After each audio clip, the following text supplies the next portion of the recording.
The scent of cinnamon and something sweet, like baked apples, hung in the air. It was a smell that usually made me smile, a smell that meant warmth and togetherness.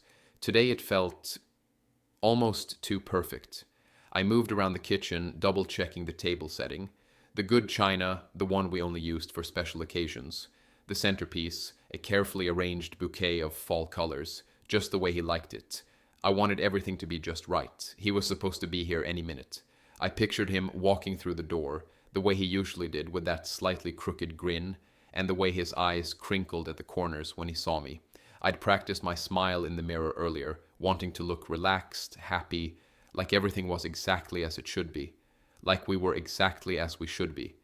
We'd been together for 5 years. 5 years of shared mornings, quiet evenings, inside jokes, and plans for a future that stretched out before us, bright and promising. We'd talked about kids, about a house with a big yard, about growing old together, our hands intertwined. I believed him. I believed in us. Thanksgiving had always been our favorite holiday. It wasn't just about the food, though I did love his mom's pecan pie. It was about the feeling, the sense of gratitude of being surrounded by love and connection. It was a chance to put aside the everyday stresses and just be present with each other, appreciating the life we'd built. This year I felt an extra layer of anticipation. We'd had a few disagreements lately, small things mostly, about work schedules, about how to spend our weekends. Nothing major, but enough to create a subtle shift in the rhythm of our relationship. I hoped that today, surrounded by the warmth of the holiday, we could find our way back to that easy, effortless connection we used to share. I glanced at my phone, checking the time again. He was usually punctual, almost to a fault. A tiny flicker of unease danced at the edge of my awareness. I pushed it down, telling myself he was probably just stuck in traffic. It was Thanksgiving, after all. The roads were bound to be crowded. I remembered the way he'd looked at me that morning before he left. A little distracted, maybe. His kiss had been quick, not the lingering, tender kiss I was used to. I'd chalked it up to him being preoccupied with last-minute work things. He'd been stressed lately, that was true. There was a text message on his phone, a name I didn't recognize. Sarah. It was just a name, I told myself. Probably a colleague. He had a lot of them. But the way my stomach tightened when I saw it, that was harder to ignore. I dismissed it quickly. I didn't want to be the suspicious girlfriend. I heard a car pull into the driveway. My heart skipped a beat. I took a deep breath, smoothing down my dress and adjusting my smile. This was it. This was our day. This was the day we'd reconnect and remember why we fell in love in the first place. I opened the door, ready to greet him, ready for the warmth and the love, ready for a day that I hoped would solidify our bond, a day that I desperately wanted to be perfect, a day that was about to shatter into a million pieces. He walked in, and for a moment everything seemed normal. The familiar smile, the quick hug. But then I noticed his eyes didn't quite meet mine. They kept darting around the room, as if he was searching for something or someone. He seemed restless. I offered him a glass of wine, the one he always loved. He took a small sip, then set it down on the table, barely touching it. Usually he would have savored it, commented on the bouquet, made a little joke about my excellent taste. Today, nothing. We sat down at the table, the one I'd so carefully arranged. He complimented the food, the turkey, the stuffing. The words felt rehearsed, like he was going through the motions, saying what he thought he was supposed to say. I tried to start a conversation asking about his week. He gave short, clipped answers, avoiding any details. He mentioned a meeting, a deadline, but his voice lacked its usual enthusiasm. It was like talking to a stranger, a polite acquaintance, not the man I shared my life with. His phone buzzed. He glanced at it quickly, then turned it face down on the table. He didn't say who it was. He didn't apologize for being distracted. Just a quick, furtive movement that sent a jolt of unease through me. I reached out to touch his hand, wanting to feel that connection again. His hand was cold. He pulled it away slightly, saying something about needing to adjust his chair. It was a small gesture, but it felt enormous. It felt like a barrier being erected between us. Later, while we were watching the game on TV, he kept getting up. To get more wine, to check his phone in the other room, to stretch his legs. Each time he left, a knot tightened in my stomach. I tried to focus on the game, but my mind was racing. I remembered that name again. Sarah. It kept replaying in my head. I tried to picture who she was, what she looked like. A colleague, a friend, someone else? The thought made my chest ache. He came back into the room and I tried to smile. I asked him if he was okay. He said he was fine, just tired. But his eyes, they were guarded. They held a secret I was beginning to fear. As the evening wore on, the festive atmosphere felt increasingly strained. The laughter seemed forced, the conversations superficial. I felt like I was walking on eggshells, trying to maintain the illusion of happiness, while the reality of what was happening was slowly crushing me. I wanted to ask him, to confront him, but I was afraid. Afraid of what he might say, afraid of the truth. So, I stayed silent, trapped in a growing web of suspicion and dread. The joy of Thanksgiving had been replaced by a gnawing anxiety, a sense that something precious was slipping away. The phone slipped from my hand. It landed on the counter with a soft thud, a sound that echoed in the sudden silence. He moved closer, his eyes pleading, but his words were a jumble of excuses I couldn't process. "It's not what you think," he kept saying, but I wasn't listening. The words were just noise, a pathetic attempt to cover up the truth that lay bare before us. My mind was reeling, trying to catch up with the reality of the situation. The man I loved, the man I trusted, had betrayed me. I felt a surge of anger, a hot, burning rage that threatened to consume me. I wanted to scream, to lash out, to make him understand the depth of my hurt. But the words wouldn't come. They were trapped in my throat, choked by a mixture of disbelief and pain. I looked at him, really looked at him, at the familiar face that now seemed alien, distorted by guilt and deception. And then I saw something else, a flicker of something darker in his eyes, a defensiveness that bordered on aggression. "You don't understand," he said, his voice rising slightly. "You're always so demanding, so—" He trailed off, searching for the right words, but the implication hung heavy in the air. He was blaming me. That's when it happened. I don't even remember the exact sequence of events. Just a blur of movement, a raised hand, and then the sharp, stinging impact against my cheek. The world seemed to stop. The sound of the slap, a sudden, shocking crack, reverberated in the small kitchen. It was louder than any argument, more violent than any words. It was a physical manifestation of his betrayal, a brutal punctuation mark at the end of a sentence I never wanted to write. My head snapped to the side. The pain was immediate, a burning sensation that spread across my skin. But it wasn't just physical pain, it was a deeper, more profound kind of hurt, the pain of betrayal, of being violated by someone I trusted. I stood there, stunned. My hand flew to my cheek, my fingers tracing the outline of his handprint.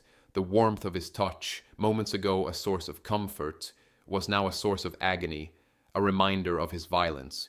He stared at me, his eyes wide with a mixture of horror and something else. Relief, as if the act of hitting me had somehow released a pressure valve, a twisted sense of justification. In that moment, everything changed. The love, the trust, the shared future, it all shattered. The slap wasn't just a physical act, it was a symbolic one. It was the final blow to a relationship already crumbling from within. It was the moment I knew, with absolute certainty, that there was no going back. The air in the kitchen was thick, heavy with unspoken words, and the lingering echo of the slap. He hadn't moved, his face a shifting landscape of guilt and bewilderment. I could feel the eyes of anyone who might have overheard burning into the back of my head, though the rest of the house remained strangely quiet. I turned away from him, the sight of his face suddenly unbearable. The carefully prepared Thanksgiving meal, still laid out on the table, now felt like a cruel mockery. The aroma of roasted turkey and spices, which had filled me with such warmth just hours ago, now felt suffocating. I walked towards the living room, my steps slow and deliberate, as if moving through thick water. I could feel his gaze following me, a silent question hanging in the air. But I didn't offer any answers. There were no words left to say, not in that moment. The festive decorations, the fall leaves scattered on the mantelpiece, the candles waiting to be lit, seemed garish, out of place, in the sudden chill that had descended upon the house. The happy chatter I had anticipated now felt like a distant, forgotten dream. I sat down on the edge of the sofa, my body stiff and unyielding. The silence stretched, punctuated only by the faint sounds of the television from another room, a mindless drone that offered no comfort. After a long moment, he followed me in. He stood in the doorway, hesitant, his hands hanging awkwardly at his sides. He opened his mouth as if to speak, but no words came out. I didn't look at him. I stared straight ahead, my gaze fixed on a point in the distance, somewhere beyond the walls of the room, beyond the confines of this broken day. He finally broke the silence, his voice low and unsteady. "Please, say something." I still didn't look at him. What was there to say? The truth had been revealed, not just in words or actions, but in the raw, brutal physicality of that slap. It had spoken volumes, more than any argument could have. He took a tentative step closer. I didn't mean to." The words sounded hollow, devoid of any real remorse. They were just an attempt to smooth things over, to minimize the enormity of what had happened. "Don't," I finally said, my voice flat and emotionless. It surprised even me, the lack of anger in my tone. It was just weariness, a deep, bone-tired exhaustion. He stopped moving. He seemed to deflate, the last vestiges of his bravado crumbling. He stood there, a defeated figure, the weight of his actions finally seeming to settle upon him. The rest of the evening passed in a blur of strained silence and forced normalcy. We sat on opposite ends of the sofa, not touching, not speaking, the chasm between us wider than the Grand Canyon. The Thanksgiving dinner, the symbol of togetherness, remained untouched on the table, a testament to the shattered illusion of our happiness. The joy had been completely and utterly extinguished, replaced by a toxic residue of betrayal and violence. The door clicked shut behind him, the sound echoing in the sudden, profound silence of the apartment.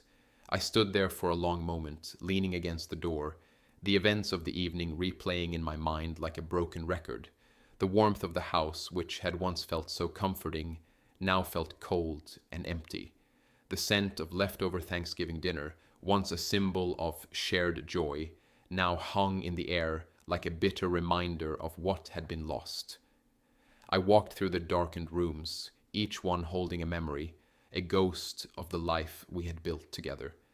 The living room where we had shared laughter and late-night conversations, the bedroom where we had held each other close, whispering promises of forever, the kitchen where we had cooked together, our hands brushing as we chopped vegetables and stirred sauces. Now, those memories felt tainted, poisoned by the knowledge of his betrayal. I tried to push them away, to focus on anything else, but they kept flooding back, each one a fresh wave of pain. I sat on the edge of the bed, the mattress dipping slightly under my weight. I closed my eyes, but the images wouldn't stop.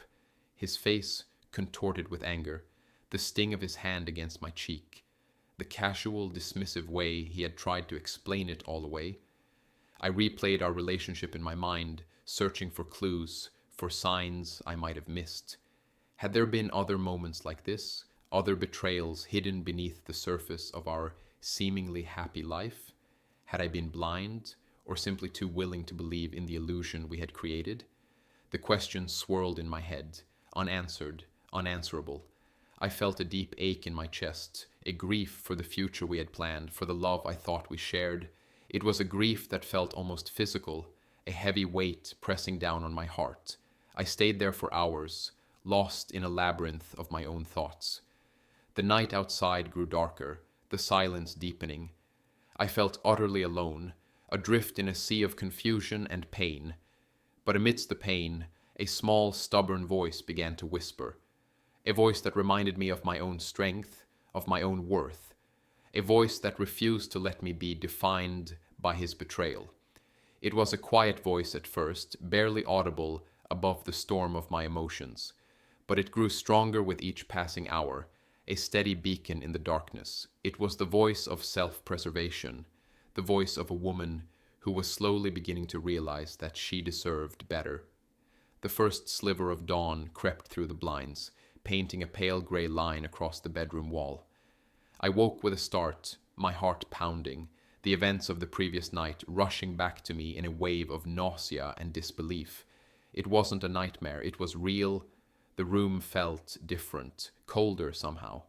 The familiar comfort of my surroundings was tainted, forever altered by the ugliness that had unfolded. I lay in bed for a long time, staring at the ceiling, the silence amplifying the echo of his words, his touch, the sting on my cheek. I got up slowly, my body heavy with exhaustion and a strange sense of detachment. I walked to the window and looked out at the quiet street, the world outside going about its business as if nothing had changed. But everything had changed. I made coffee, the familiar ritual a small comfort in the chaos. As I sipped it, the events of the previous evening began to solidify, to take on a harsh, undeniable reality. The shock was fading, replaced by a cold, hard clarity. I knew with a certainty that settled deep in my bones that I couldn't stay, not here, not in this relationship, not with a man who could betray me so callously, who could inflict pain with such casual cruelty. The thought was both terrifying and liberating. Terrifying because it meant facing the unknown, dismantling the life I had built, stepping into a future I couldn't yet imagine. Liberating because it meant reclaiming my life, my dignity, my self-worth. I remembered the look on his face when I had smiled. That small, silent gesture that had thrown him off balance, that had hinted at a strength he hadn't seen in me before. That smile became a touchstone, a reminder that I was not broken, that I was capable of resilience and self-preservation. He called. My phone buzzed on the kitchen counter, his name flashing on the screen. I stared at it for a long moment, the sound jarring and unwelcome. I didn't answer. What was there to say? He left a message. His voice was strained, a mix of apology and defensiveness. He said he was sorry, that he didn't mean it, that he loved me. But the words felt hollow, empty promises that rang false in the face of his actions. I knew then that I couldn't be swayed by his words, not anymore. I had given him my trust, my love, my loyalty, and he had thrown it all away. I couldn't give him another chance to hurt me. The decision was forming, solidifying within me. It wasn't a rash, emotional response. It was a calm, deliberate choice. A choice to prioritize my own well-being, to protect myself from further pain, to step into a future where I was valued and respected. The decision made, I felt a strange sense of calm descend upon me. The turmoil of the previous night hadn't vanished, but it was now channeled into a focused determination. I had a plan, a series of steps I needed to take, and I approached them with a steady resolve. First, I called a friend, someone I knew I could trust, someone who had always been a source of strength and support. I explained briefly and without unnecessary emotion what had happened. Her reaction was immediate and unwavering. I'm coming over. Her presence was a lifeline. Just having someone there, someone who believed me, someone who wasn't trying to excuse his behavior or minimize my pain, made a world of difference. She listened without judgment, offering a quiet strength that mirrored my own. We talked about logistics, about the practical steps I needed to take, changing the locks, gathering my belongings, figuring out where I would go. The practicalities felt almost therapeutic, a way of grounding myself in the midst of the emotional upheaval. I packed a bag, my movements deliberate and efficient. Each item I placed inside felt like a step further away from him, a step closer to reclaiming my life. I avoided anything that held too many memories, focusing on the essentials. He called again several times. Each time I declined the call. I wasn't ready to speak to him. I wasn't ready to hear his excuses, his apologies, his attempts to manipulate me. I needed space. I needed time to process, to heal, to solidify my resolve. When he texted, I sent a short, direct message: "I'm leaving. Please don't contact me." It felt cold, perhaps, but it was necessary. I couldn't allow him to control the narrative, to dictate the terms of our separation. His reaction when it came was predictable. A barrage of texts and voicemails, a mix of pleading, anger, and desperation. He couldn't seem to grasp that I was serious, that I was no longer willing to play the game. I ignored them all. I had said what I needed to say, and I wouldn't be drawn back into a conversation that would only prolong the pain. I was done explaining, done justifying, done begging for the love and respect I deserved. With my friend by my side, I left. The house felt strangely empty, devoid of the warmth and laughter that had once filled it. But it also felt lighter, as if a weight had been lifted, a burden I had been carrying for too long. The unraveling had begun. The life I had built with him was crumbling, but I was no longer afraid of the wreckage. I was walking away, and with each step I felt a growing sense of strength and liberation. The first few weeks were a blur, a whirlwind of practicalities, finding a new place, setting up a temporary routine, leaning heavily on the support of friends who rallied around me with unwavering loyalty. The silence in my new, smaller space was different, not the heavy, fraught silence of the house we'd shared, but a quiet, almost peaceful solitude. Sleep came in fits and starts. The memories, the questions, the what-ifs still surfaced in the quiet hours, but they held less power now. I wasn't fighting them anymore. I was letting them pass, acknowledging the pain, but refusing to let it consume me. I started writing, not for anyone else, just for myself. Journal entries filled with raw, unfiltered thoughts and emotions. It was a messy, cathartic process, a way of untangling the knots in my heart and making sense of the chaos. I rediscovered things I had lost touch with during the relationship, hobbies I had set aside, friendships I had neglected, a sense of self that had become intertwined with his.